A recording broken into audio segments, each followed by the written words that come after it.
Baik, bismillahirrahmanirrahim. Assalamualaikum warahmatullahi wabarakatuh. Waalaikumsalam warahmatullahi wabarakatuh. Alhamdulillahirabbil alamin. Wassalatu wassalamu ala asrafil anbiya wal mursalin, habibana wa nabiyyana wa sayyidana Muhammadin sallallahu alaihi wasallam wa ala alihi wa ashabihi wa man tabi'ahum bi ihsanin ila yaumiddin wa ba'd. Qala Allah Ta'ala fi kitabihil karim, a'udzu billahi minasyaitonir rajim. Bismillahirrahmanirrahim. Kalla saufa ta'lamun, summa kalla saufa ta'lamun, kalla law ta'lamuna ilmal yaqin, latarawunnal jahim, summa latarawunnaha ainal yaqin, summa latus'alunna yawma idin anin naim. Wa qala Allah azza wa jalla aydan, a'udzu billahi minasyaitonir rajim, al haqqu mir rabbika fala takunanna minal mumtarin. Wa qala Rasulullah sallallahu alaihi wasallam, man salaka tariqan yaltamisu bihi ilman sahalallahu lahu bihi tariqan ilal jannah. Amma ba'd, fa inna asdaqal hadits kitabullah wa khairal huda huda nabiyyu sallallahu alaihi wasallam. Alhamdulillah, syukur Allah Subhanahu wa taala yang telah memberikan kepada kita kenikmatan iman, Islam dan juga ihsan. Kemudian salawat dan salam sama-sama kita panjatkan kepada junjungan alam Habibana wa Nabiyana wa Sayyidana wa Maulana Muhammadin sallallahu alaihi wasallam, kepada seluruh sahabatnya serta orang-orang yang senantiasa mengikuti jejak sunnahnya hingga akhir zaman. Pertama, saya ucapkan terima kasih kepada seluruh peserta dari Tadarus Sifa Stage Rojo Pala Bogor, dan khususnya yang teristimewa, yang sangat-sangat kami hormati dan kami banggakan, yaitu Bapak Dr. Hasan Bisri, MPD, ya, pembicara pada Tadarus Sifa kali ini. Dan Alhamdulillah ini adalah pertemuan kedua dengan beliau. Ya, insya Allah kita akan bersama mendengarkan pemaparan atau materi dari beliau terkait dengan metode penelitian kuantitatif, khususnya dalam bidang pendidikan agama Islam. Ini menjadi penting, kenapa? Karena standar memang biasanya kalau dalam konteks atau dalam rumpun ilmu pendidikan, ya, ataupun pendidikan agama Islam juga, itu sering sekali yang banyak digunakan itu adalah metode penelitian kuantitatif dengan paradigma positivisme yang kemarin kita sudah belajar kepada Pak Dr. Hasan Bisri juga, gitu ya, tentang paradigma penelitian positivisme sebagai dasar bagi metode penelitian atau pendekatan penelitian kuantitatif, ya. Dan ini perlu kita pahami bersama bagaimana mekanismenya, bagaimana step by step-nya agar kita paham. Saya yakin, ya, saya juga di sini memang berniat untuk belajar gitu ya, dan berkali-kali kita mungkin bisa baru paham. Mudah-mudahan ya dengan sering kita belajar tentang metode penelitian. Kenapa? Karena metode penelitian adalah cara, ya, untuk mendapatkan ilmu pengetahuan. Salah satunya adalah dengan, ya, analisis kuantitatif, data kuantitatif, baik menggunakan manual ataupun juga Microsoft Excel ataupun juga pakai SPSS dan juga pakai aplikasi-aplikasi yang lainnya. Baik, menghemat waktu saya berikan sepenuhnya kepada Bapak Dr. Hasan Bisri untuk memaparkan materinya terkait dengan metode penelitian kuantitatif, ya, dalam bidang ilmu pendidikan agama Islam. Kepada beliau saya persilahkan. Baik, terima kasih Pak Dr. Wisnu, moderator. Assalamualaikum warahmatullahi wabarakatuh. Waalaikumsalam warahmatullahi Rabbi wabarakatuh. shrah li sadri wa yassir li amri wahlul 'uqdatam min lisani yafqahu qawli.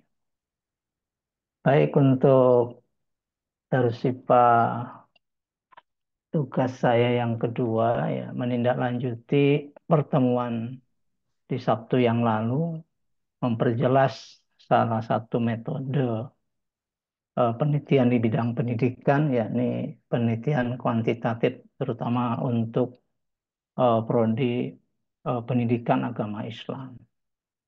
Sebetulnya saya bisa langsung ke apa namanya, ke bahasan pokoknya, ya, tidak perlu lagi masuk kepada bagian yang apa namanya eh, prasyarat dalam pengertian. Ini kalau memang sudah apa namanya sudah dikuasai gitu. Tetapi saya seringkali gitu, ya, kalau membandingkan antara kampus-kampus di Kemenak dengan kampus-kampus di Kemenristek Dikbud, itu ada perbedaan di dalam pemahaman terhadap riset. kampus-kampus Kemenag, terutama UIN itu kan dulu lebih banyak kepada riset-riset kualitatif ya. Sementara pada kampus-kampus di Kemenristek itu cenderung memang pada penelitian-penelitian kuantitatif. Baru pada tahun-tahun mungkin 10 tahun yang lalu lah ya. Bagaimana Kemenag itu memberikan berupa pelatihan ya, berupa bintek terhadap metode penelitian khusus ya. Terutama bagaimana mensosialisasikan penelitian metode kuantitatif. Nah, pada bidang pendidikan memang apa namanya penguasaan terhadap riset kuantitatif itu menjadi penting ya, terutama misalnya dalam riset-riset dasar ya.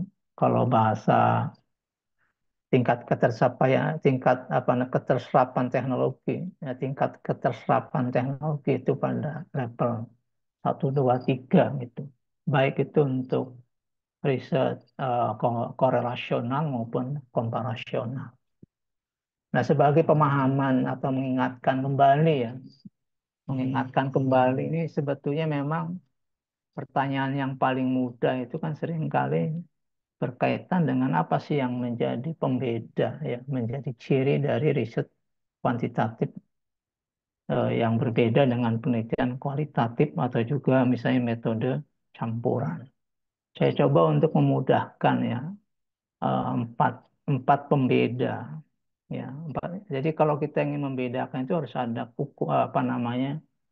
ukuran ya. Apa sih yang dibedakan itu? Nah ini saya buat empat kriteria yang kemarin saya sudah singgung misalnya terkait dengan kriteria paradigma. Jadi kalau kita memahami proses riset itu apa yang menjadi asumsi-asumsi yang terkait dengan realitas itu berkaitan dengan paradigma atau juga nyebutnya kan pandangan dunia ya, atau world view. World view itu kalau di dalam pengembangan ilmu itu tidak menjadi penting ya karena ilmu itu sebetulnya kalau yang disebut dengan bebas nilai itu tidak ada. Thomas Kuhn itu menyebutkan setiap ilmu itu pasti dikembangkan berdasarkan sebuah keyakinan. Apakah dia keyakinan sekuler, apa keyakinan Muslim, apa keyakinan misalnya tidak beragama itu keyakinan. Sehingga tidak ada hasil riset itu yang bebas nilai. Nah, paradigma itu menjadi penting karena dia menjadi eh, apa bisa menjadi cara pandang ya walaupun sebetulnya lebih sempit dibandingkan dengan para paradigma. Saya tidak akan singgung lagi ya dalam penelitian kuantitatif maka paradigma yang digunakan itu kan positivism atau yang terbaru misalnya post positivisme. Ini mengoreksi bahwa ilmu itu atau riset itu menghasilkan eh, kebenaran yang mutlak. Kemudian menjadi dikoreksi terkait dengan kebenaran itu tidak akan sampai pada tahap 100%. Dia dapat memiliki kesalahan, ada aspek kesalahannya. Itu di antara kritik terhadap positivisme oleh post-positivism. Kemudian yang kedua, ini yang barangkali juga perlu dipahami ya, karena ini biasanya memang terkait dengan bagaimana kita memahami sebuah fenomena atau peristiwa. Jadi dalam dalam penelitian kuantitatif itu menggunakan kerangka berpikir deduktif. Jadi kalau bahasanya apa di dalam bukunya misalnya Prof. Yuyun ya, itu menyebutkan logiko hipotetiko ya. Jadi bagaimana membuktikan kebenaran, menguji kebenaran itu berdasarkan jembatan hipotesis ya. Maka nanti di sana ada metode ilmiah. Jadi kalau di dalam penelitian kuantitatif itu dikenal misalnya metode ilmiah. Ada tahapan prosedur di dalam penemuan kebenaran ya itu dengan merumuskan hipotesis berdasarkan teori. Nah, ini yang membedakan nanti di dalam penelitian kualitatif itu kan dia tidak menggunakan istilah metode ilmiah, tapi seringkali menggunakan istilah metode alamiah. Jadi ada naturalistik naturalistic method gitu. Jadi dia menggunakan pendekatan naturalistik.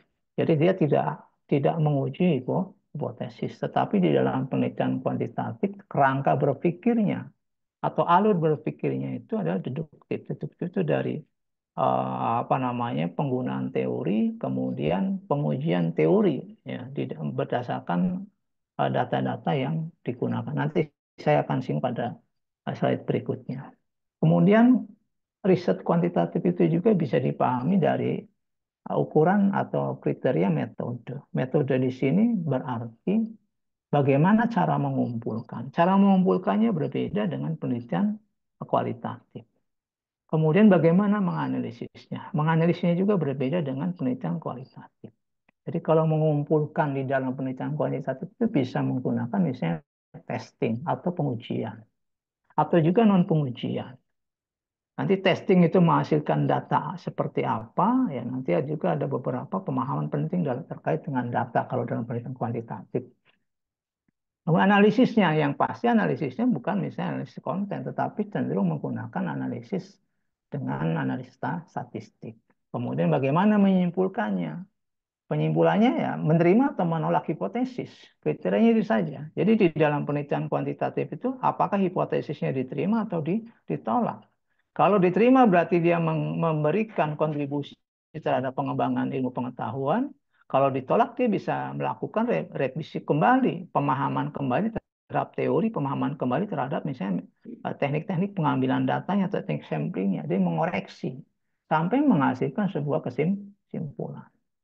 Kemudian dilihat dari data. Yang pasti data di dalam penelitian kuantitatif, data yang dapat dioperasikan secara matematis.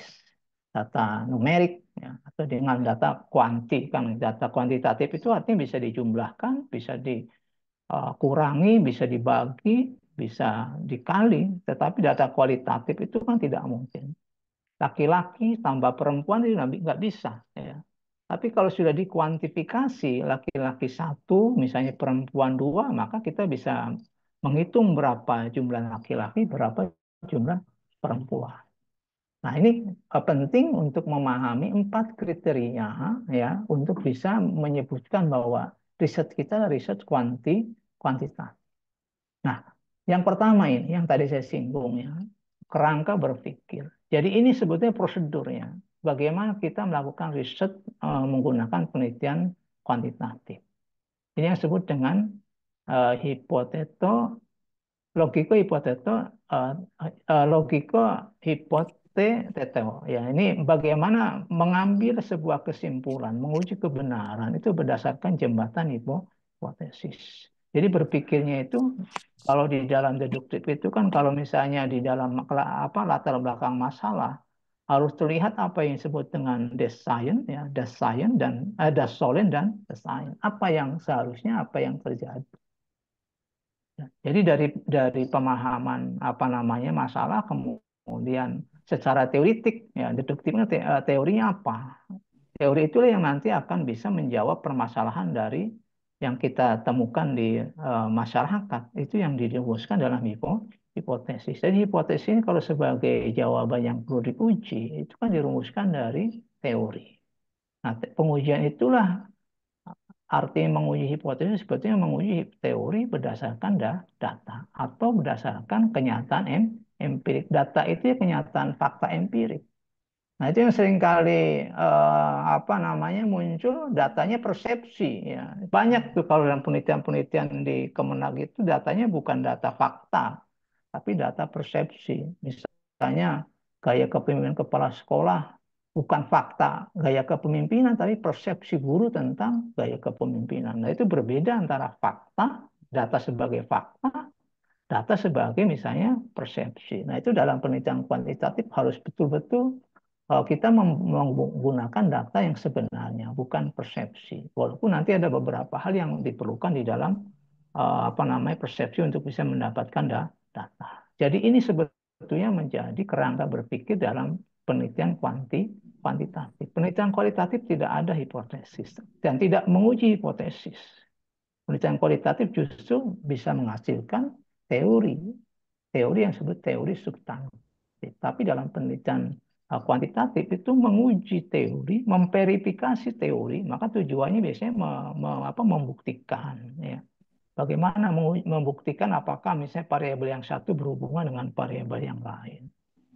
Nah, teori hipotesis yang sudah teruji diterima, misalnya dia akan dapat memberikan tambahan terhadap perkembangan ilmu pengetahuan.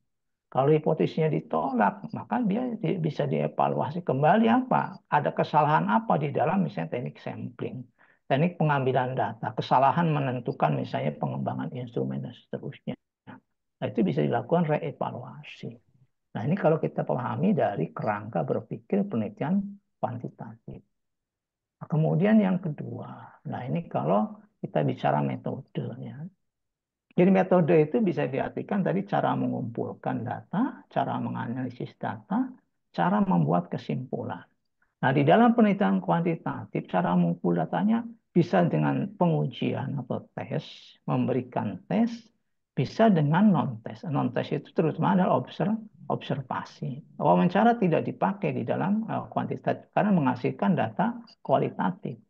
Nah, tes pengujian bisa kognitif atau bisa non-kognitif. Kognitif itu bicara tentang knowledge, pengetahuan. Tapi non-kognitif itu biasanya apa namanya kondisi psikologis, minat, motivasi, sikap itu wilayah-wilayah non kognitif. Kemudian juga ada non-tes. Non-tes misalnya satunya observasi. Apa yang bisa diobservasi? Ya bisa berkaitan dengan kegiatan, aktivitas anak, siswa di kelas misalnya. Itu bisa diobservasi. Aktivitas guru mengajar itu bisa diobservasi. Apa yang diobservasi tergantung kepada objek yang diobservasi. Observasi terhadap misalnya kualitas sarana prasarana juga bisa. Apa yang bisa dilihat? Ya, maka bisa diobservasi. Observasi itu kan mengamati secara langsung. Jadi kalau misalnya mengamati perencanaannya ketika ada perencanaan tidak ada observasi yang sudah berlangsung gitu. Jadi kalau aktivitas berarti sedang berlangsung. Kalau fisik berarti masih tersedia, maka kita bisa mengamati. Nah, ini cara mengumpulkan data. Kalau penelitian kualitatif terutama misalnya pada menggunakan wawancara, menggunakan kuesioner yang memberikan apa namanya beberapa pertanyaan yang cukup banyak.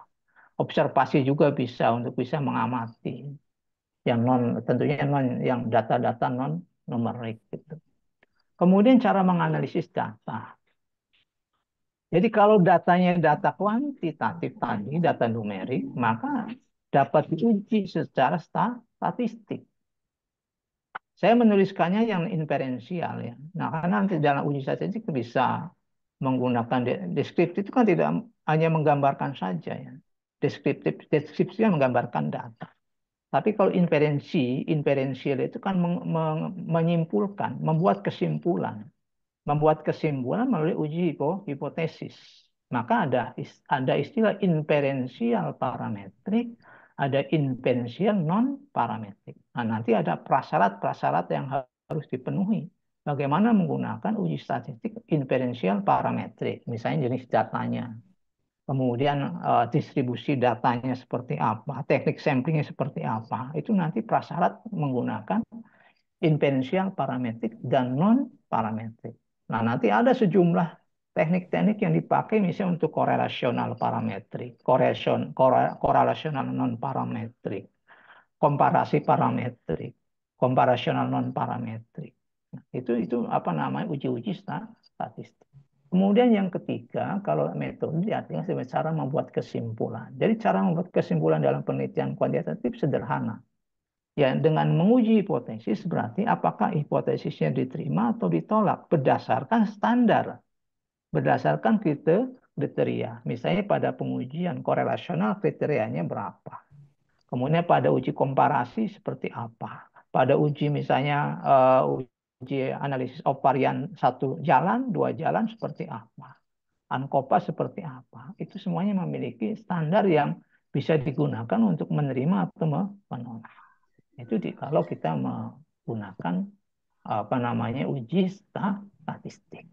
Nah, ini kalau pengertian metode. Kemudian kalau kita artikan data, berkaitan dengan data. Jadi data di dalam penelitian kuantitatif itu kalau menggunakan apa namanya sifat data ya, atau klasifikasi Stephen, maka kita mendapatkan ada 4. Tapi kalau di SPSS itu mengklasifikasikan 3 ya. Kalau kita menggunakan SPSS 3 measure, 3 ukuran. Ada nominal, ada original, ada interval, ada rasio. Nah, seringkali kalau di SPS itu interval dan rasio satu ukuran, yaitu ukurannya skala. Ya. Data nominal, data original itu biasanya ini menjadi uh, syarat ya, syarat untuk analisis inferensial non parametrik.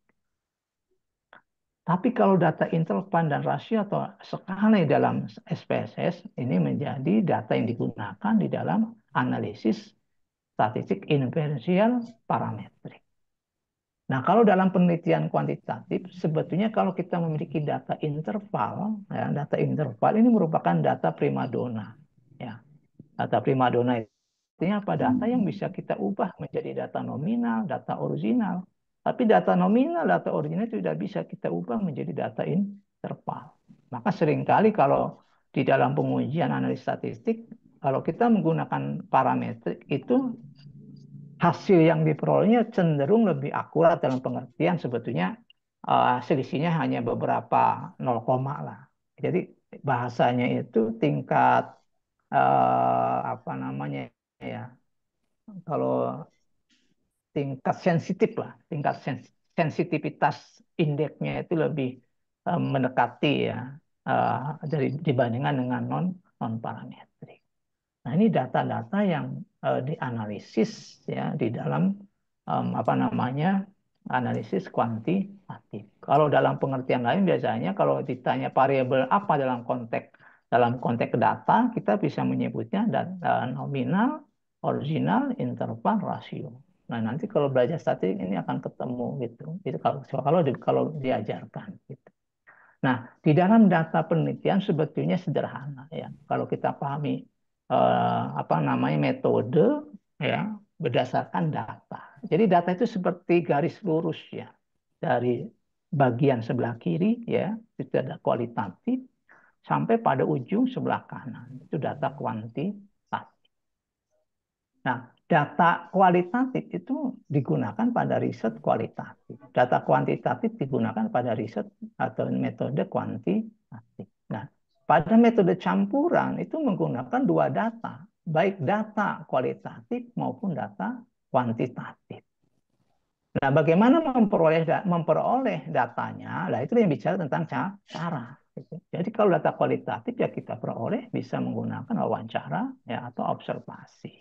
Data kualitatif itu bisa kuantitatif bisa menggunakan tes tadi ya atau non tes atau semuanya kalau dalam di bukunya Azuar itu tes kognitif maupun tes non kognitif. Tapi ada juga yang membagi tes dan non tes seperti misalnya skala psikologis.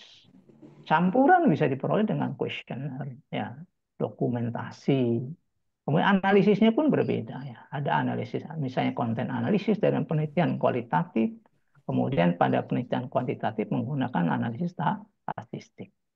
Campuran bisa dua-duanya gitu. Nah, ini kalau dipahami ya secara mudah tentang data penelitian untuk bisa membedakan apa itu metode. Nah, ini sebetulnya pemahaman prasyarat di dalam apa namanya mengkaji metode riset di bagian awal. Kemudian di dalam penelitian kuantitatif sangat penting memahami konsep kedua, yaitu menangani variabel penelitian. Variabel nanti kalau beberapa istilah praktis bisa berkaitan dengan metode risetnya ya atau metodologi risetnya atau bisa berkaitan dengan analisis statistiknya. Seringkali kalau misalnya bicara bicara apa namanya dalam konteks statistik, maka ketika bicara variabel dia merujuk kepada jenis data. Yang saya sebutkan tadi misalnya ada data nominal, ya, data kelompok misalnya itu data klasifikasi, ya, ada original, data peringkat, ya, data bertingkat, jenjang, ya. Ada data interval misalnya, data apa namanya kontinu, atau data rasio. Tapi dalam penelitian metodologi, ya, Yang disebutkan variabel sebetulnya adalah karakteristik atau sifat yang melekat. Nah, itu jadi setiap subjek yang diteliti sebetulnya memiliki variabel. Sifat yang melekat, bervariasi, dan yang pokok dapat diukur. Jadi kalau dalam penelitian kuantitatif itu harus ada cara mengukurnya. Kalau kita tidak bisa mengukur, berarti ya tidak memiliki variasi. Contoh misalnya, siswa atau manusia atau guru, kepala sekolah, secara fisik misalnya punya ukuran yang disebut dengan jenis kelamin. Jenis kelamin itu variasinya kan dua, laki-laki atau perempuan. Kalau menggunakan istilah konsep gender misalnya, maka muncullah LGBTQ, misalnya kan LGBTQ.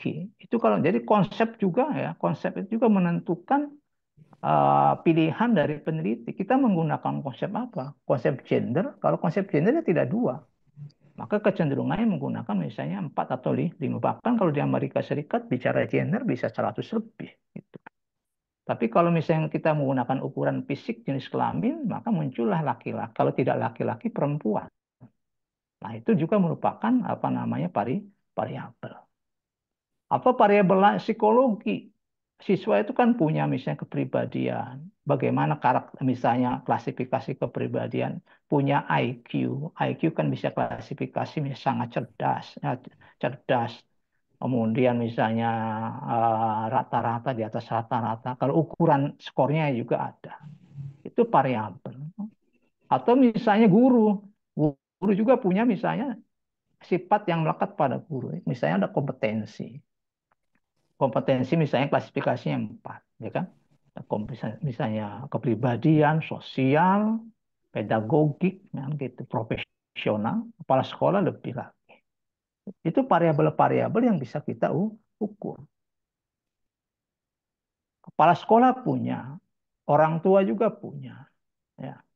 Nah, dalam konteks misalnya eh, apa pengukuran, ini bukan heksagonal tapi ortogonal. Ya. Saya koreksi dulu. Bukan heksapola tapi ortogonal.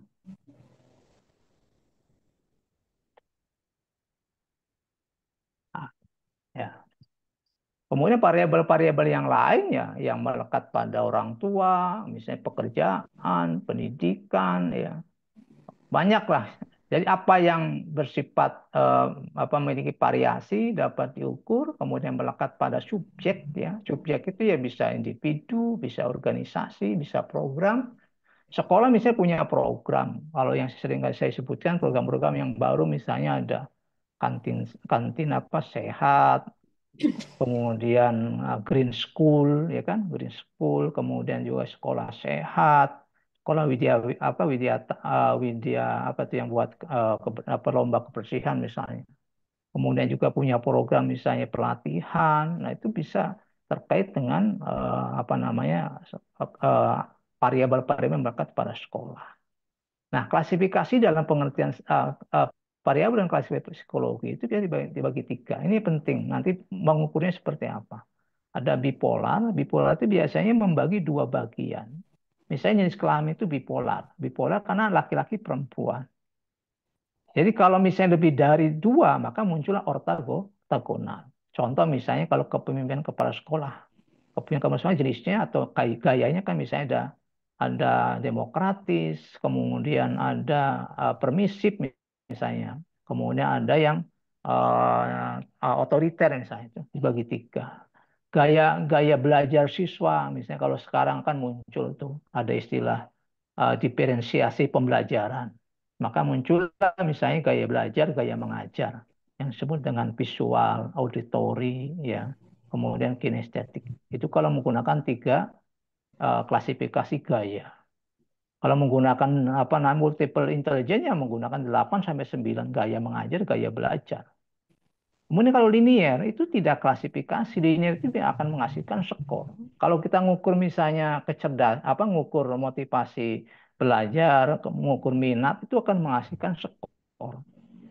Nah, itu nanti kita sebut dengan variabel linier dalam konteks psikologi. Jadi kalau kita misalnya yang diukur adalah kepribadian, ya maka itu akan menghasilkan klasifikasi, bukan linear, karena kepribadian nggak bisa klasifikasi misalnya apa itu bahasanya ini kan yang kecenderungannya menyendiri kan gitu kan, kemudian yang lebih suka show pose kan begitu, itu kan ada beberapa klasifikasi itu kalau kita bicara tentang variabel.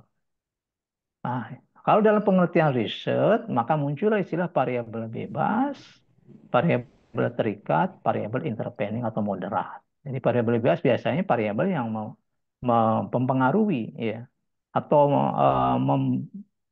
apa namanya kita kenal dengan variabel misalnya kriterium, ya, oh prediktor, ya, ada variabel prediktor dalam regresi, ya, atau juga variabel misalnya dalam apa namanya di dalam eksperimen itu variabel treatment, variabel yang mempengaruhi variabel yang lain atau independen, ya, bebas.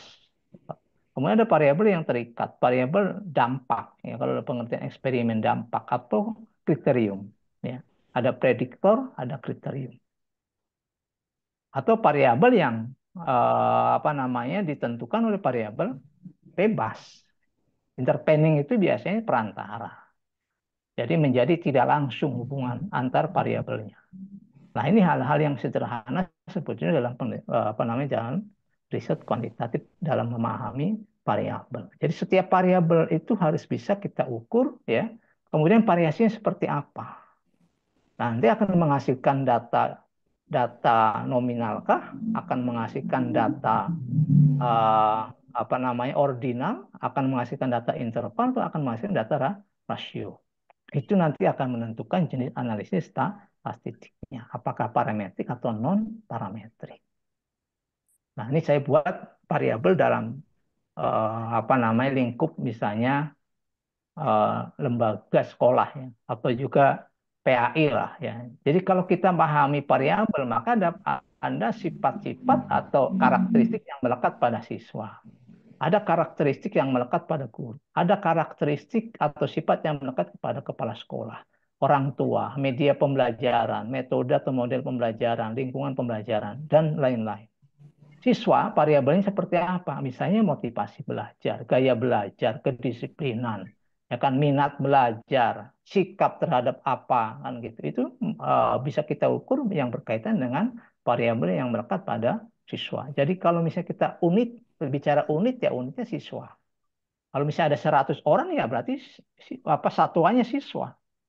Kepribadian anak misalnya, maka ada berapa yang misalnya kategori apa namanya misalnya suka menyendiri misalnya kan, ada berapa orang, itu terkait unitnya. Guru, guru kalau kita ukur, ya, kalau kita bisa lihat ada variabel kinerja guru, gaya mengajar guru, kompetensi guru, kepribadian guru, ya kan, kemampuan komunikasi guru. Itu variabel-variabel yang berkaitan guru. Ada misalnya latar belakang pendidikannya. Kan begitu. Ada guru yang S1, ada guru yang S2, ada guru yang S3 misalnya. Nah, apa namanya? Ada keterampilan komunikasinya. Itu bisa kita ukur.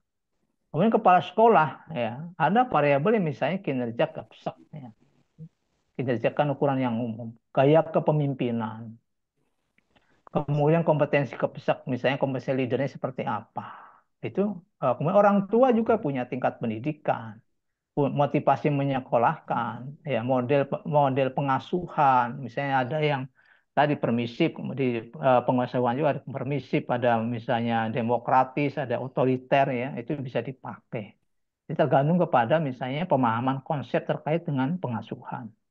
Kemudian media pembelajaran. Nah, ini media pembelajaran itu variabel yang dapat kita apa namanya perlakuan, ya. Jadi bisa kita treatment.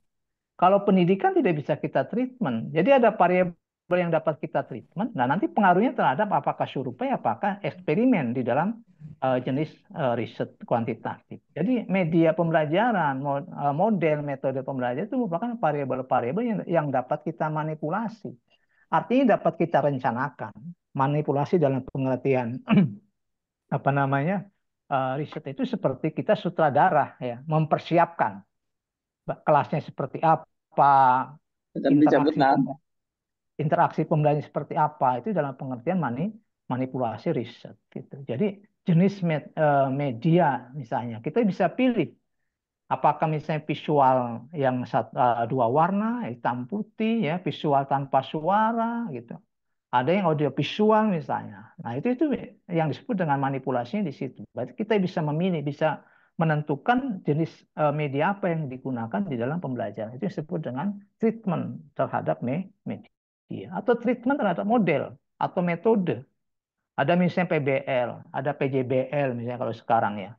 Ada investigasi, ada inquiry, itu berbagai macam apa namanya model pembelajaran yang bisa diterapkan dan itu bisa menjadi pilihan dari setiap guru di dalam misalnya mempraktekkan pembelajaran dalam konteks misalnya riset eksperimen. Itu pengertian dari apa namanya treatment. Kemudian lingkungan pembelajaran. Kalau sekarang misalnya kalau di AKM itu kan salah satunya ada lingkungan pembelajaran.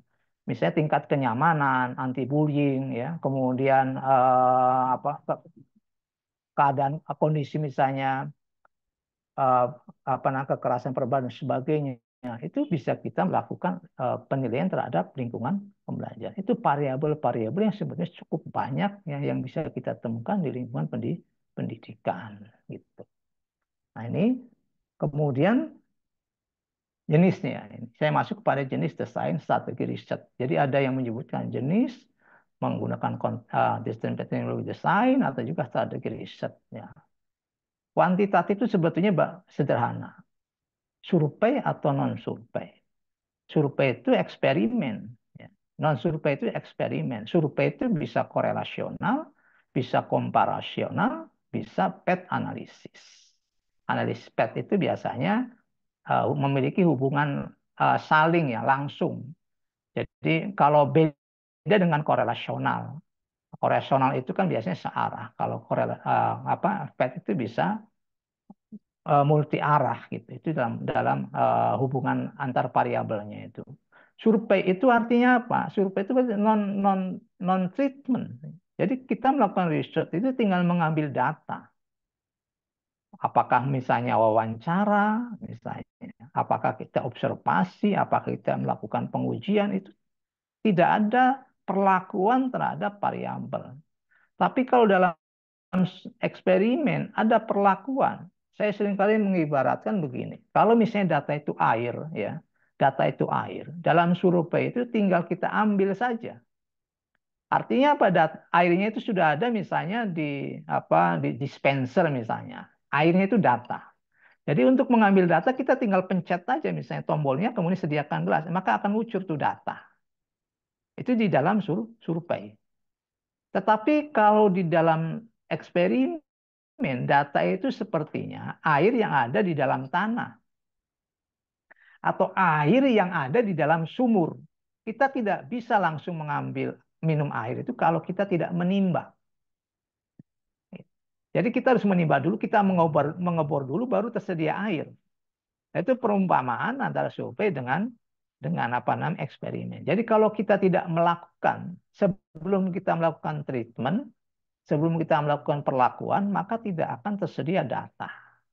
Jadi kalau kita ingin misalnya menguji apakah metode ceramah itu lebih baik dari metode misalnya diskusi dalam pembelajaran materi akidah akhlak misalnya.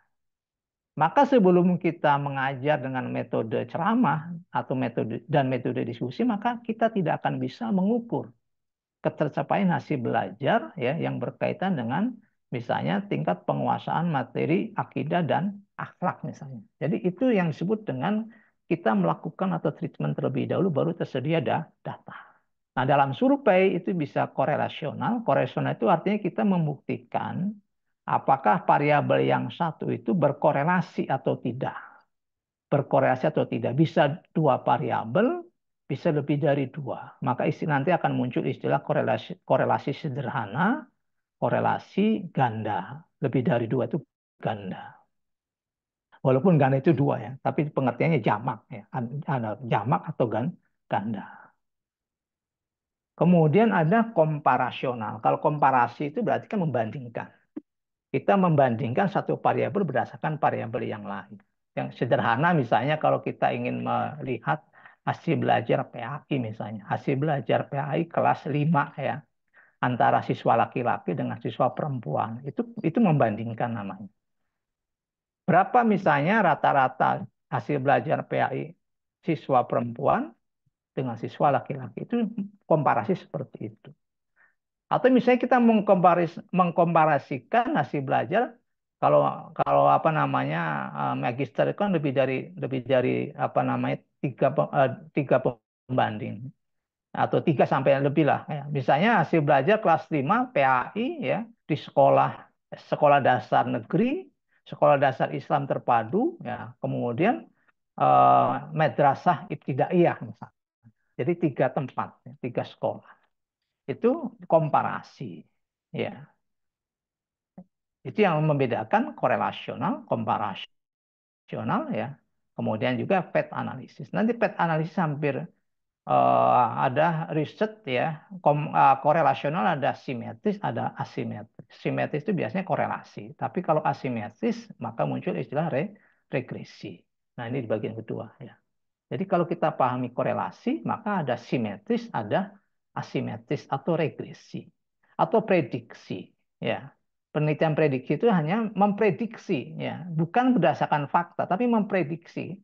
Pengaruhnya itu prediksi. Tapi kalau eksperimen pengaruhnya itu konkret karena hasil hasil apa namanya, treatment. Dia hanya memprediksi misalnya berdasarkan data. Kalau X-nya sekian maka pengaruhnya sekian. Itu memprediksi. Simetris itu bisa sederhana, ada ganda atau jamak ya. Simetris atau regresi juga bisa sederhana, bisa ganda atau jamak. Jadi kalau 2 variabel maka bisa simetris sederhana, kemudian regresi sederhana. Nanti seperti apa bedanya antara simetris dengan asimetris? Ada di bagian ini. Ini contoh nih ya. Ini korelasi ganda simetris. Ganda itu saya menggunakan 3 variabel. Kalau dalam korelasional sebetulnya memang hanya sebagai predikat saja ya, artinya penciri, bebas dan terikat. Jadi dia hanya penciri saja, sebagai simbol saja.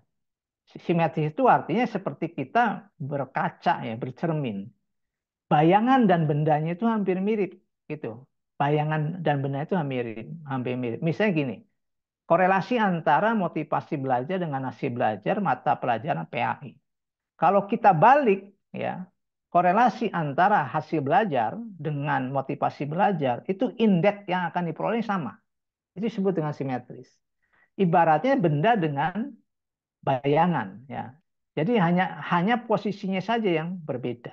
Karena itu seringkali dalam pengertian variabel bebas dan terikat itu digunakan untuk korelasi asimetris. Jadi kalau dalam pengertian korelasi ya, maka dia hanya sebagai simbol saja, penanda, penanda. Ini bebas, ini terikat. Karena tidak ada yang diikat, tidak ada yang mengikat dalam konteks korelasi. Dia hubungannya simetris. Jadi ini menggunakan tiga variabel bebas ya, 1 variabel terikat y. Maka simbolnya x dan y. Y juga simbol ya. Kemudian x juga simbol. Nah, kalau di dalam beberapa buku, simbol korelasi itu agak melengkung ya. Saya buat tanpa tanpa panah ya, garis tanpa panah. Supaya karena saya susah juga kalau agak melengkung. Jadi hubungan antara X1 dengan Y, hubungan X2 dengan Y, hubungan X3 dengan Y.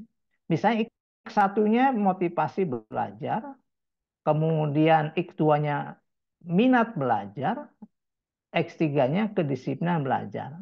Kemudian Y-nya partisipasi belajar. Ini semuanya variabel yang melekat pada siswa. Ya. Itu seringkali saya mengingatkan kalau dalam korelasi itu ibaratnya X dan Y itu seperti sandal kiri dan sandal kanan. Sandal kanan dan sandal kiri. Jangan dicampur antara sandal dengan sepatu. Nah, seringkali misalnya hubungan motivasi mengajar dengan hasil belajar itu tidak nyambung sebetulnya itu antara sepatu dengan sandal. Itu beberapa judul di PAI ya atau di Kemenag itu seringkali muncul seperti itu antara sandal dengan sepatu. Jadi unitnya itu harus sama. Unit analisisnya kalau siswa-siswa, kalau guru-guru.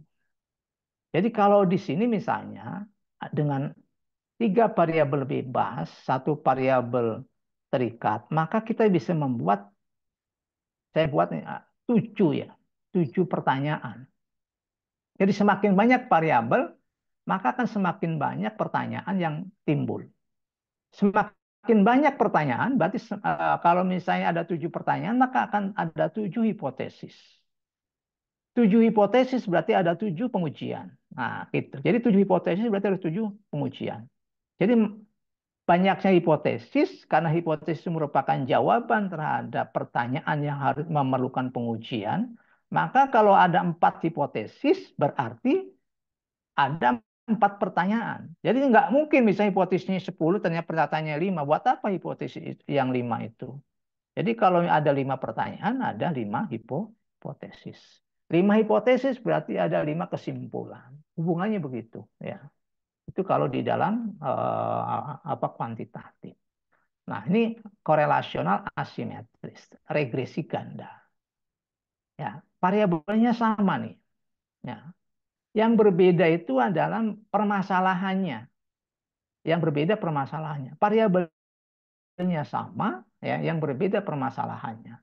Apa permasalahannya? Permasalahannya itu pengaruh. Karena saya sebut tadi yang namanya regresi itu adalah uji prediksi. Riset prediksi memprediksi ada tidak pengaruh X terhadap Y, pengaruh X2 terhadap Y, pengaruh X3 terhadap Y, pengaruh X1 dan X2 terhadap Y, pengaruh X2 dan X3 terhadap Y, pengaruh X1, X2 dan X3 terhadap Y. Jadi ada hipotesis sederhana, ada permasalahan korelasional sederhana, ada permasalahan korelasi ganda. Nah, ini yang merah itu semuanya ganda. Kemudian yang hitam itu permasalahan korelasional sederhana. Jadi yang membedakan dalam regresi itu judulnya itu menggunakan kata pengaruh. Nanti penggunaan kata pengaruh ya bisa pada analisis PET, bisa pada eksperimen. Nah, itu yang membedakan. Kalau eksperimen ya pasti ada treatment. Kemudian kalau dalam analisis PET nanti bisa dihitung kontribusinya berapa, kemudian hubungannya langsung atau tidak. PET itu biasanya memiliki hubungan pengaruh langsung atau tidak langsung. Nah, ini jadi sama ya di dalam regresi juga. Berapa permasalahannya itu akan sama dengan berapa hipotesis. Kalau hipotesisnya misalnya 7, berarti permasalahan ya 7. Berarti kesimpulannya ada tuh 7. Nah, di dalam regresi simbolnya itu biasanya menggunakan panah, ya, panah. Jadi kalau tadi garis lurus saja ya, ini menunjukkan bahwa pengertian X1, X2, X3 itu variabel bebas, mengikat variabel Y.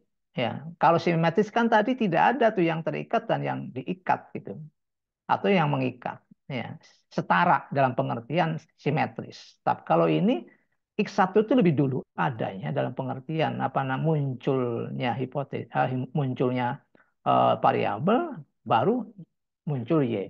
Nah, dalam penelitian korelasi asimetris sangat penting penggunaan teori untuk bisa menjelaskan hubungan antara X1 dengan Y. Apa dasar teorinya bahwa X1 itu berpengaruh terhadap Y? Apa dasar teorinya bahwa X2 itu berpengaruh terhadap Y?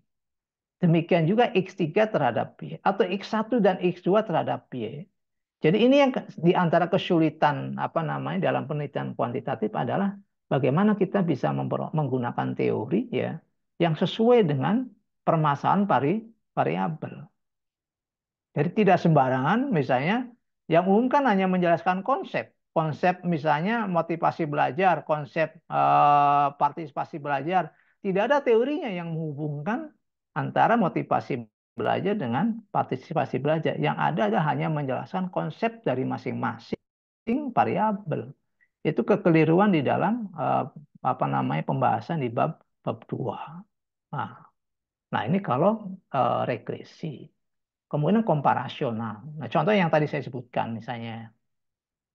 Ada misalnya komparasi 2 variabel atau lebih. Ya. Misalnya hasil belajar anak ya berdasarkan latar belakang pendidikan orang tua. Itu kan berarti ada orang tua yang tingkat pendidikannya SD, SMP, SMA, S1, S2, S3. Itu berarti ada 6 tuh ya. Jadi bagaimana apakah ada perbedaan? Apakah ada perbedaan secara keseluruhan ya? Bagaimana perbedaan antara misalnya yang SD dengan SMP? Itu nanti bisa dipecah-pecah permasalahan-permasalahan di dalam komparasional. Nah, itu menggunakan lebih dari 2 variabel. Kalau 2 variabel ya tadi hasil belajar anak yang berdasarkan jenis kelamin laki-laki perempuan ya, sederhana ya. Misalnya ST dengan MI itu dua kelompok ya. Itu komparasi. Jadi membandingkan atau membuat perbedaan. Jadi biasanya ada penelitian perbandingan ya atau juga perbedaan. Nah, ini contohnya misalnya. Perbedaan motivasi belajar siswa ya pada mata pelajaran PAI berdasarkan latar belakang pendidikan orang tua. Ini lebih dari 2 ya. Jadi kalau misalnya motivasi belajar, jenis datanya apa, yang pasti latar belakang pendidikan orang tua itu jenis datanya nominal, ya, karena dia hanya mengklasifikasikan SD, SMP, tapi kalau motivasi belajar itu apa namanya variabelnya dia variabel yang data data apa namanya interval atau variabel interval bahasa itunya itu. Jadi penggunaan komparasi biasanya ya memadukan 2 jenis data, yaitu data nominal dan data interval. Nominalnya pembeda, ya misalnya Sekolah Dasar Negeri, SDIT, MI, itu pembeda, ya atau data nominal. Hasil belajarnya itu interval, data interval. Kemudian yang ketiga pengaruh. Nah, jadi ada yang menggunakan kata pengaruh, maka muncul istilah komparasi kausal. Ya, dalam penelitian kuantitatif ada istilah komparasi kausal. Jadi menguji apakah ada pengaruh atau tidak satu variabel terhadap variabel yang lain. Contoh misalnya pengaruh jenis pekerjaan orang tua ya terhadap hasil belajar siswa kelas apa namanya 5 MI negeri ya.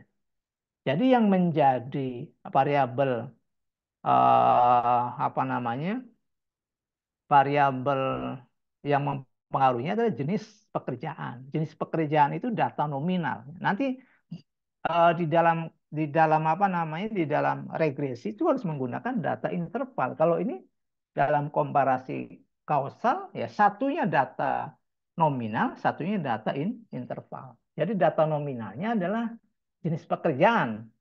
Apakah ASN misalnya, ASN, kemudian misalnya TNI Polri ya, ada berapa tuh anak misalnya di kecamatan Cibinong itu ada berapa populasinya ya, kemudian menggunakan sampel berapa, baru akan ketahuan orang tuanya pekerjaannya apa, itu diklasifikasikan. Itu yang disebut dengan komparasi kausal. Atau lagi pengaruh status akreditasi sekolah ya.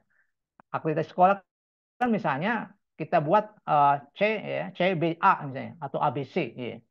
Jadi yang belum terakreditasi jangan dipakai sampel misalnya. Pengaruh status akreditasi sekolah terhadap hasil belajar siswa kelas 5 pada bidang studi PAI misalnya pada Kecamatan Cibinong Bogor. Nah, berapa tuh di Cibinong Bogor itu populasinya ya? Yang misalnya apa? Yang klasifikasi akreditasi A berapa sekolah ya kan? Kemudian yang B berapa sekolah, nanti berapa diambil apa namanya sampelnya. Nah, ini saya tuliskan misalnya analisisnya analis satu ANOVA satu jalan. Jadi kalau di dalam komparasi bisa menggunakan t-test ya, uji beda atau test student, atau bisa menggunakan ANOVA satu jalan atau dua jalan, tergantung kepada kelompoknya, banyaknya kelompoknya. Kalau 2 kelompok tadi laki-laki perempuan bisa menggunakan uji beda. Tapi kalau lebih dari misalnya kalau pekerjaan tadi, maka bisa menggunakan ANOVA satu jalan, one way ANOVA. Ini contoh nih one way ANOVA. Ya misalnya ini hasil belajar PA ini. Ini bisa setiap kelompok bisa saja berbeda jumlahnya. Ini kan saya buat 9 semua nih, sama semua. Mungkin yang SMP ada 5, yang SMA ada 7 misalnya. Karena yang disebut dengan apa namanya eh, yang diolah nanti ada rata-rata. Ini one way ANOVA dibuat seperti ini. Jadi kalau misalnya hanya SD SMP saja ya berarti menggunakan t-test saja gitu. Nah, t-test ini misalnya atau test student. Oke, lanjut ya. Nah, ini yang PET analisis. Jadi PET analisis itu bisa langsung ya atau bisa melalui variabel interpending hubungannya itu. Misalnya seperti ini. Nah, ini PET nih. Kalau PET biasanya simbolnya itu menggunakan X semua ya. X1, X2, X3, X4.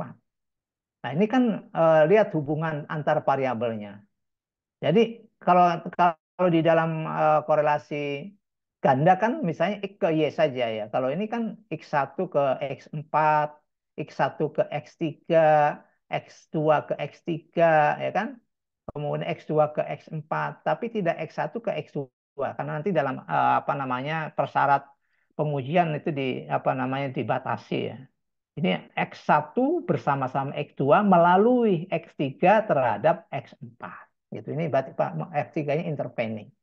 Jadi ada X3 itu bisa langsung ke X4 atau menjadi variabel intervening antar X1 dengan X2.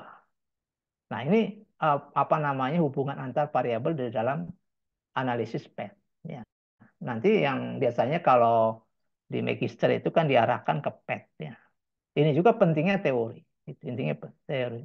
Kalau regresi juga nggak masalah. Bedanya nanti tadi ya apa hubungan langsung apa namanya antara variabel ya baik melalui apa variabel interpret atau langsung. Ini kalau PET analisis.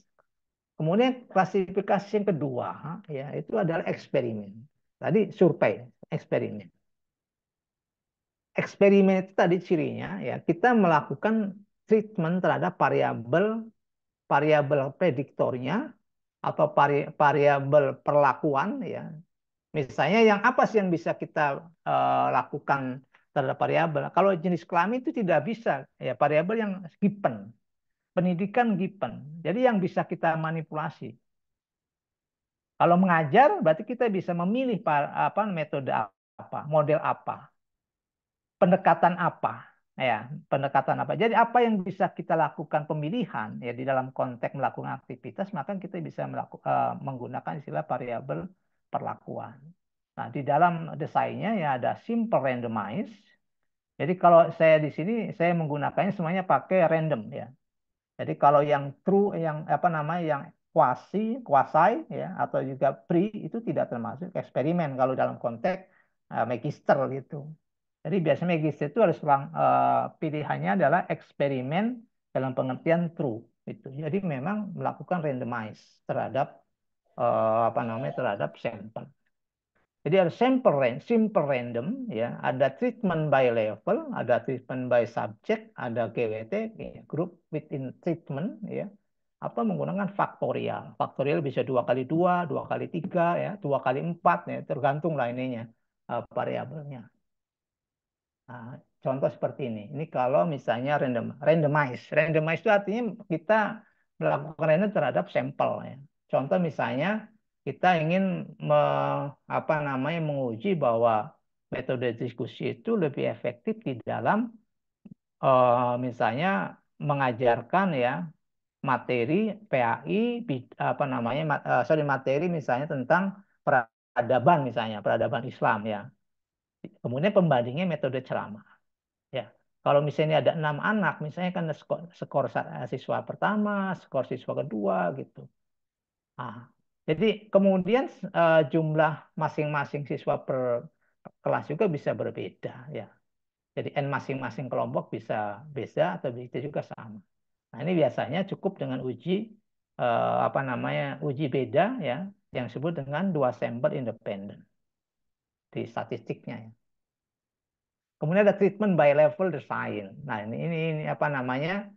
Ada dua, misalnya tadi menguji ya, menguji metode diskusi ya, itu pada golongan kemampuan siswa yang berbeda. Ada golongan A, ada golongan B misalnya. Demikian juga di dalam kelompok untuk metode diskusi ada golongan A, golongan B. Nah, nanti pengujiannya bisa menggunakan two-way ANOVA. ANOVA dua jalan. Kemudian ada lagi treatment by subject ya. Ini biasanya one group eksperimen sebetulnya. Hampir sama tadi kalau kalau ini apa namanya siswanya sama ya. Sampelnya sama pada metode ceramah. Artinya eh, individu itu diajarkan 2 kali ya. Jadi kalau Anda kelas A misalnya ya ada 30 siswa diajar dengan metode ceramah dengan materi yang sama ya, dengan tujuan yang sama, kemudian diuji misalnya, kemudian pada beberapa hari kemudian dilakukan metode diskusi pada materi yang sama. Itu yang disebut dengan one group eksperimen. Nah, ini bisa dengan melakukan uji beda paired sampel ya. Tadi kalau tadi independen, kalau ini paired ya, paired sampel. Atau pretest post-test, kalau yang ini kan pretest protest tuh. Kalau di pre apa namanya pre eksperimen ya. Nah, ini ada group within treatment ya. Grup atau GWT. GWT itu misalnya ada metode ceramah yang dipraktekkan ya atau di treatmentkan kepada misalnya 3 kelompok. Ya, 3 kelompok. Ini juga kelas metode diskusi ada 3 kelompok ya. Jadi mengajar pada 3 kelompok dengan metode ceramah, kemudian kelas metode diskusi di kelompok A, B, C ya di kelas kedua misalnya. Nah, nanti bisa melihat efek side dari metode ya, jadi dampak dari penggunaan metode ceramah, metode diskusi, kemudian efek side dari setiap kelompok. Ini kan kelompok A ya di metode ceramah, kelompok B di metode ceramah seperti apa perbedaannya. Kemudian efek side pada metode diskusi. Perbedaan misalnya hasil belajar antara kelompok A, B, C di kelompok diskusi. Ini nanti tergantung kepada kebutuhan.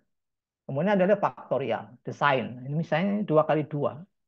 Dua di sini misalnya metode ini ada 2, ya, metode ceramah, metode diskusi. Kemudian 2 di sini ya, yang bagian baris waktu pelaksanaan pembelajaran pagi dan siang. Ya, pagi dan siang. Nanti ada istilah main efek, ya, efek utamanya. Efek utama misalnya perbedaan metode ceramah dengan metode diskusi terhadap hasil belajarnya. Main efek kedua, kelas yang diajar pagi dengan kelas diajar siang, hasil belajar seperti apa. Kemudian ada interaction effect. Jadi pengaruh metode ceramah dan pelaksanaan waktunya ya. Itu terkait dengan hasil belajar. Itu yang disebut dengan interaction effect.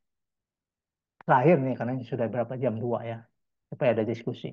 Ini contoh yang ketiga, contoh yang berikutnya misalnya factorial design misal 2 kali 3. Jadi 2 kali 3 metode mengajarnya, kemudian 3-nya gaya belajarnya. Ada visual, auditory, kinestetik. Sama ya, ada main effect, ada interaction effect. Gitu.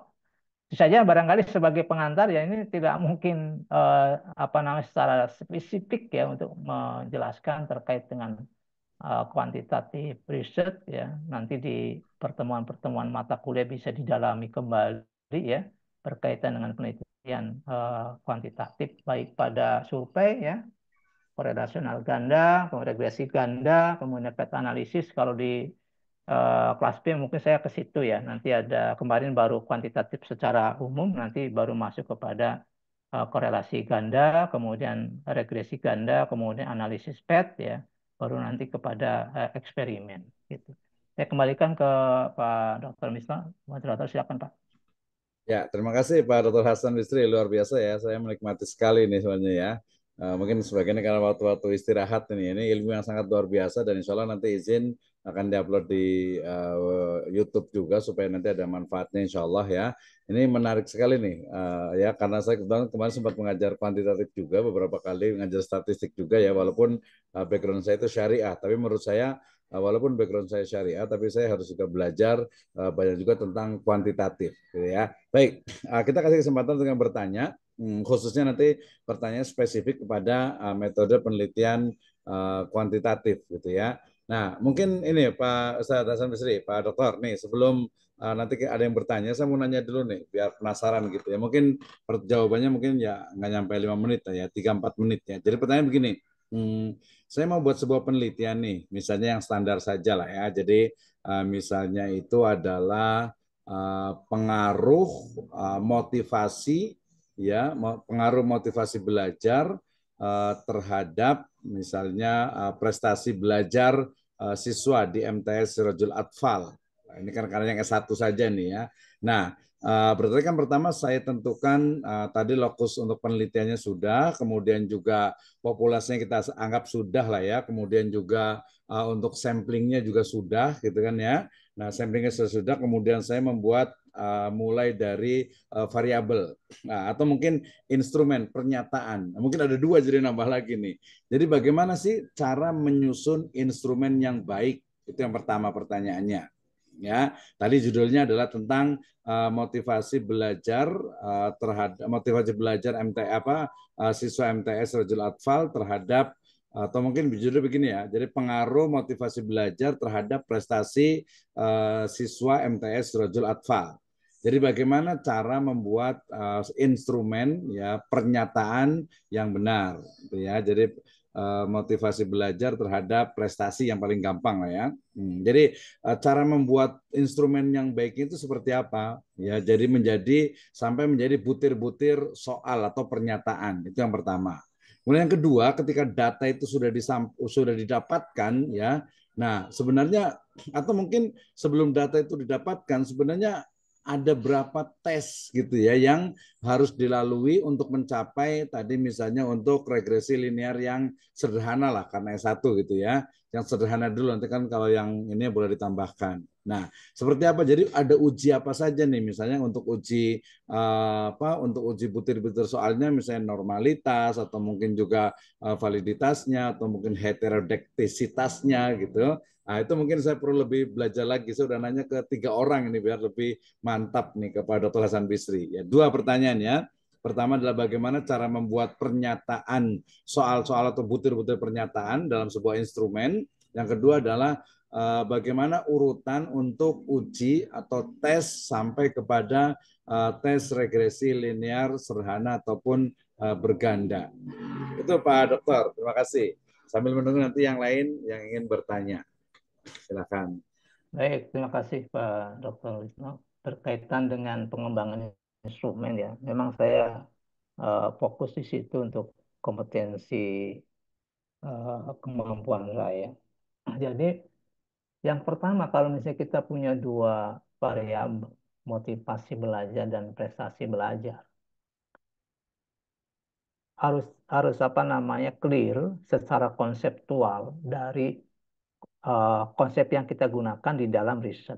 Misalnya motif belajar, definisi yang kesimpulan definisinya apa?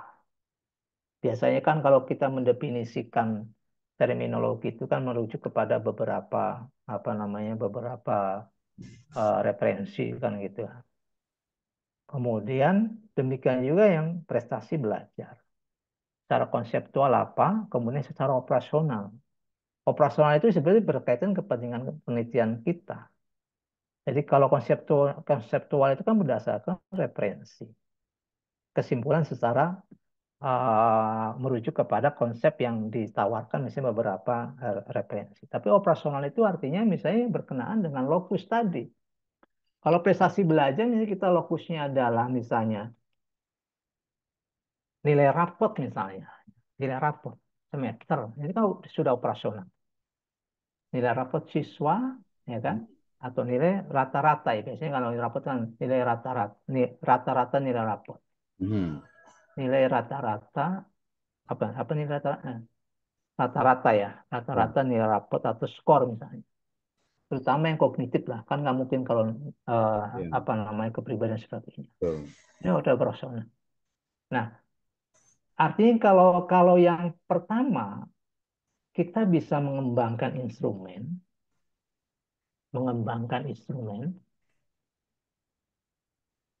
Tapi kalau pada variabel yang kedua prestasi belajar, kita tinggal mengambil. Karena ini kan sudah ada, ini kan dokumen. Ya, ini kan dokumen. Dokumen. Jadi kita mengembangkan instrumen hanya satu, yaitu instrumen motivasi belajar, instrumen untuk menilai motivasi belajar siswa. Tetapi kalau misalnya prestasi belajar itu adalah misalnya skor hasil ulangan, ya kan, atau skor tes yang kita berikan, berarti kita harus punya soal tes. Jadi tergantung kepada operasionalnya kan gitu kan. Jadi kalau misalnya prestasi belajar adalah kita definisikan bahasanya hasil hasil tes yang dibuat oleh kita ya, kepentingan peneliti misalnya, maka itu harus dibuat soal tesnya. Jadi kalau kita mau mengembangkan instrumen motivasi belajar, maka kita harus bisa menemukan indikator dari motivasi. Kalau misalnya lebih tinggi lagi, ada yang menyebutnya misalnya aspek, ya, aspek, dimensi, baru indikator. Ada dimensi, ya. Kalau saya biasanya mengembangkan dimensi dulu, baru ke indikator. Jadi aspek atau dimensi. Dimensinya ada berapa sih motivasi belajar? Misalnya ada dorongan internal misalnya dimensinya. Kan? Indikatornya apa? Misalnya indikatornya tergerakkan gitu kan. Jadi indikator kan yang dapat kita lihat. Kemudian dimensi motivasi ada kesenangan misalnya, ya kan kesenangan menyukai. Apa apa dimensi menyukai? Apa indikator menyukai? Jadi setiap dimensi ada beberapa indikator. Baru dari indikator itu nanti kita akan bisa merumuskan. Saya seringkali pakai Morbin-Bansat ya. Kalau dalam pengembangan apa pengembangan instrumen ada prosedur. Kalau secara umum sebenarnya tidak pakai prosedur lah kalau penelitian, tapi kalau saya karena di pengembangan itu maka saya menggunakan prosedur. Misalnya ada item creation, kemudian masuk kepada developing skala, ya, developing skala, pengembangan skala. Kemudian yang ketiga testing instrumen testing, instrumen tes, uji coba,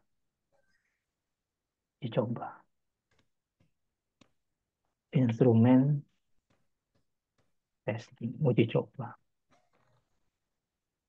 Item creation itu bisa kita misalnya melakukan apa yang kita sebut dengan misalnya kajian pustaka.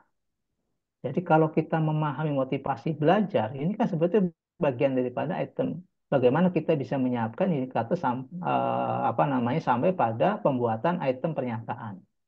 Jadi menghasilkan draft ya. Kalau ini draft nih, draft instrumen. Sudah ada item butir pernyataannya untuk mengukur motivasi, item creation. Jadi item creation itu dari kajian pustaka nih untuk menghasilkan konseptual ya, dimensi, indikator sampai butir pernyataan tentang motivasi belajar. Baru masuk tahap kedua yang disebut dengan developing skala. Ini biasanya kalau dalam pengembangan instrumen itu disebut dengan validasi expert validation ya, atau konten validasi. Konten validasi itu mencakup apa namanya expert ya, kemudian apa namanya ada analisis panelis misalnya. Nah, nanti di sini menghasilkan penilaian terhadap konseptualnya, dimensi dan indikatornya. Betul nggak indikator yang kita apa namanya temukan itu menurut expert gitu. Kemudian nanti item kreasi butirnya dinilai oleh panelis. Cocok tidak butirnya itu dengan indikator. Nanti analisis statistik ya, ada pakai apa namanya kalau pilihannya dua pilihan, tiga pilihan ya, kemudian empat pilihan gitu. Misalnya ada icon itu lebih dari tiga pilihan. Misalnya pilihannya apa namanya sesuai tidak sesuai kan itu kan itu icon. Kalau menggunakan dua ya pakainya apa namanya tiga berarti pakainya Wishley. Jadi nanti beberapa beberapa apa namanya rujukan berbeda-beda ya. Setelah misalnya menghasilkan ini kan draft, kemudian dikoreksi dengan panelis apa analis panelis. Hasilnya masih draft lagi. Baru nanti instrumen uji coba. Nah, selama ini ya kalau di kampus kan item creation langsung ke instrumen testing. Uji coba misalnya sekali kan. Kalau kalau ilmu saya ya yang disebut pembakuan itu ya terus kita bakukan sampai memang menghasilkan butir-butir yang valid, butir-butir yang valid. Nah, kepentingan penelitian itu ya tidak seperti pembakuan gitu. Jadi kalau sudah melalui misalnya penelitian penilaian expert bisa langsung testing sekali saja kan gitu, bisa langsung dipakai mengambil data. Jadi sebelum instrumen testing, maka kita sebetulnya tidak bisa mengambil data. Hmm. Jadi apa namanya mengumpulkan data collecting itu di sini gitu.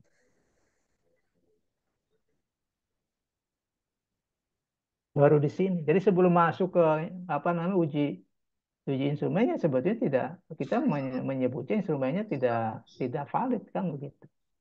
Nah ini kalau saya buat misalnya empat, ini Ben Barsat ya tiga, Ben and Bansat gitu tiga tahap item creation, developing skala, instrument testing. Nah, baru setelah itu kita bisa mengambil data penelitian. Nah, itu yang pertama. Jadi yang kedua ini yang prestasi belajar tergantung eh, apa namanya tadi ya operasionalnya kalau mau kita menggunakan rata-rata nilai rapot ya tidak perlu kita membuat instrumen. Tapi kalau kita ingin juga menguji ya dengan tes ya berarti kita harus membuat tes. Karena prestasi kan biasanya capaian belajar. Prestasi kan capaian belajar atau hasil belajar kan begitu.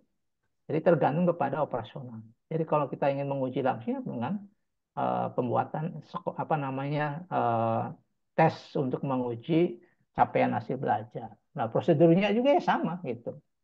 Pahami kontennya apa. Nah, beda kan kontennya. Konten ini kan konten materi kan materi ajar. Nah, itu yang pertama berkaitan dengan pengembangan instrumen. Nanti kalau analisis statistiknya kalau dalam bahasa saya bisa ini apa namanya ramai lah kalau di Iya. pengembangan ya istilah klasik sama modern. Kalau Hmm. saya kan menggunakan klasik dan modern campuran. Jadi Dua-duanya. apakah menggunakan apa namanya IRT ya, item respon teori kan atau klasikal ya, apa klasikal tes teori gitu itu di sana banyak lah kalau orang-orang di pengembangan instrumen paham betul gitu. Nanti perbedaan-perbedaannya terkait dengan jenis datanya, kemudian kedalaman analisisnya itu. Nah, itu yang pertama. Kemudian uji hipotesis sampai kepada misalnya menguji apakah ada pengaruh motivasi belajar terhadap prestasi belajar. Kan sebetulnya dalam pengujian statistik ada uji prasyarat. Ada uji prasyarat, baru uji hipotesis. Kan begitu. Jadi uji prasyarat yang harus dipenuhi, prasyarat, ya, baru uji hipotesis. Uji prasyarat misalnya pada regresi. Kalau ini regresi misalnya, kalau ini regresi, maka kan yang pertama diantaranya uji linearitas.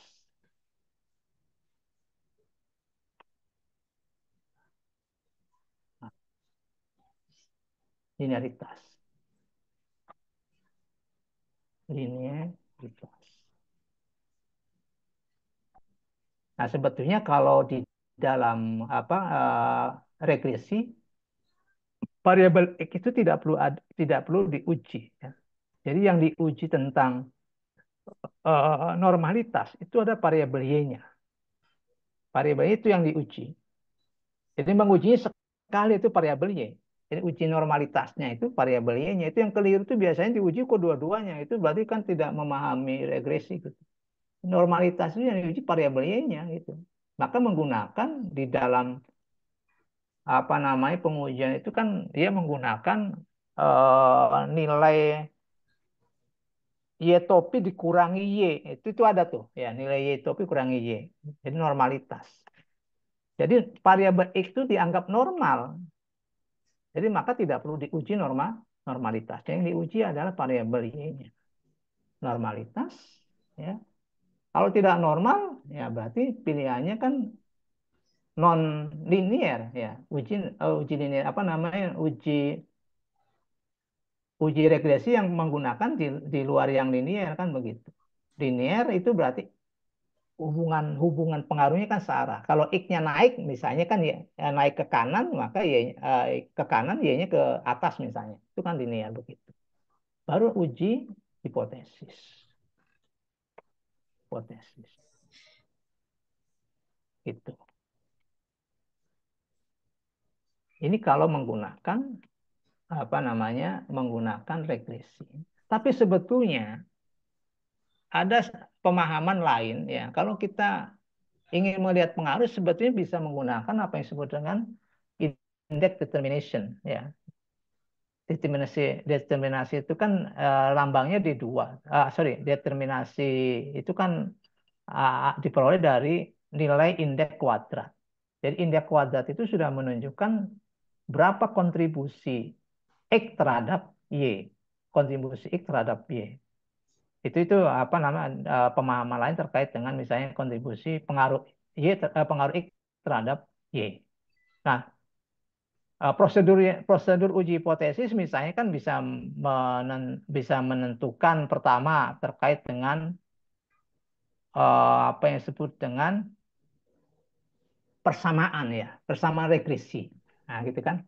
Ada persamaan regresi. Nah, persamaan regresi ya topi sama dengan misalnya A tambah B tambah X kan begitu. Persamaan regresi. Persamaan regresi. Oke, luar Ya, biasa. dan seterusnya. Ya, Nah, kan gitu kan. ini kayaknya harus kita Ini bahas lagi ini deh Pak Dokter. Kayaknya pekan depan, mudah-mudahan ya, Sabtu depan masih bisa sekali lagi ya Prof ya. ya kalau ini harus mempraktekkan memang ya perlu waktu ini ya, praktek gitu. Kalau ini. Iya, betul betul. Nah, nggak Jadi maksudnya mudah-mudahan Sabtu depan variabelnya bisa ya Pak seperti Dokter ya. apa, kemudian pertanyaannya apa kan gitu kan, kemudian Hmm. hipotesisnya apa, baru Hmm. uji hipotesis gitu. Itu ya Pak Dr. Misno, gambaran terkait dengan Hmm. pengembangan instrumen ya untuk Hmm. kegiatan riset ini. Ya, terima kasih Pak Dokter atas jawabannya ya. Ini untuk awal, mudah-mudahan untuk pekan depan, Sabtu depan mesti ada waktu satu kali lagi Prof ya, Pak Dokter ya. Nah, mudah-mudahan bisa ya. Insya Allah. Oke, jadi mungkin nanti pekan depan kita bahas secara step by step langsung ke ini kayaknya langsung ke analisis datanya gitu. Jadi mungkin tadi instrumen boleh juga mungkin lebih detail lagi tentang bagaimana membuat instrumen sampai uji instrumen dan juga uji apa ya datanya itu. Baik, saya rasa waktu sudah Ah, cukup ya. Nanti insya Allah kalau ada pertanyaan, insya Allah kita bisa sambung lagi dan juga bisa langsung nanti karena Pak Dr. Stan Bisri juga salah satu pengajar di juga Stage Raja Falah khususnya di program pasca sarjana, program studi Magister Pendidikan Agama Islam. Jadi insya Allah kita akan sering berjumpa, tapi mungkin untuk melengkapi 3 kali, jadi insya Allah Sabtu depan kita akan bahas juga lebih spesifik terkait dengan temanya adalah analisis data kuantitatif ya pada bidang ilmu Oke. pendidikan agama Islam. Ya. Terima kasih Pak Dokter Hatur Nuhun Baik, atas waktunya. sami-sami. Semoga Mudah-mudahan bermanfaat. ya, ya, sangat bermanfaat sekali ya. Saya senang sekali nanti insya Allah kita satu kali lagi lebih detail lagi. Demikian kita tutup dengan alhamdulillah doa kafaratul majelis. Alhamdulillahirabbil alamin. Subhanakallahumma bihamdika asyhadu an la ilaha illa anta astaghfiruka wa atubu ilaik. Wallahu muwaffiq ila aqwamit thoriq. Assalamualaikum warahmatullahi wabarakatuh. Assalamualaikum warahmatullahi wabarakatuh.